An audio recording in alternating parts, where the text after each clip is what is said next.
एक नया टॉपिक पढ़ा रहे हैं। आपके सिलेबस में तो नहीं है, लेकिन आपको इसकी जानकारी होना बेहद जरूरी यहाँ इम्पोर्टेंट है। हमारा टॉपिक है रीजनिंग में कोडिंग डिकोडिंग। आज हम थोड़ा आपको बताएंगे कि तार्किक चीजें कैसे क्या होती हैं। कोडिंग डिकोडिंग में आपको पढ़ाने वाले हैं अल्फाबेट। अल्फाबेट में जो ए से जेड तक के लेटर्स होते हैं उनका स्थान किस अंक पे निर्धारित है वो याद करने की ट्रिक लेके आए हैं। और हमारी ट्रिक है आपकी ई जोटी। क्या है? ई जोटी। देखो हम ई जोटी को इस क्रम से लिख करके इस तरह याद कर सकते हैं।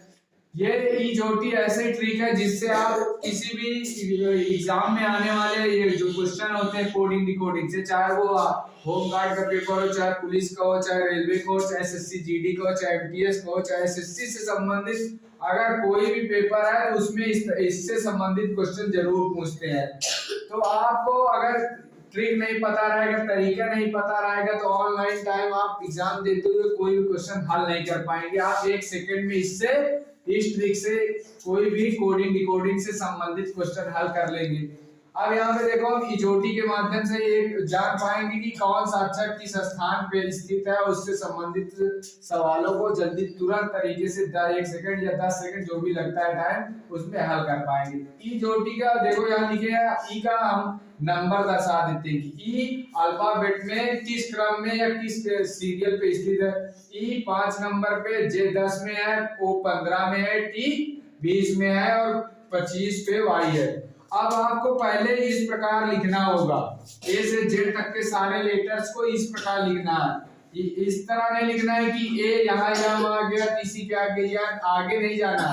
यम के ए से एम तक के सारे लेटर्स को इस प्रकार लिखोगे, फिर उसी के नीचे अगर एम के बाद एन आ रहा है तो एम के नीचे एन लिखेंगे, यल के नीचे ओ लिखेंगे, के नीचे पी लिखेंगे, जे के नीचे क्यू लिखेंगे, आई के नीचे आर लिखेंगे, एच के नीचे यस लिखेंगे। इस प्रकार लिख करके इसको लिखने से ये फायदा है कि आप एक पद दो काज कर सकते हैं। इस तरीके से पहली बात तो आप इनके क्रमांक याद कर सकते हैं, और क्या कर सकते हैं कि आप वर्णमाला के अक्षरों के विपरीत अक्षर जरूर ज्ञात कर पाएंगे और याद कर पाएंगे।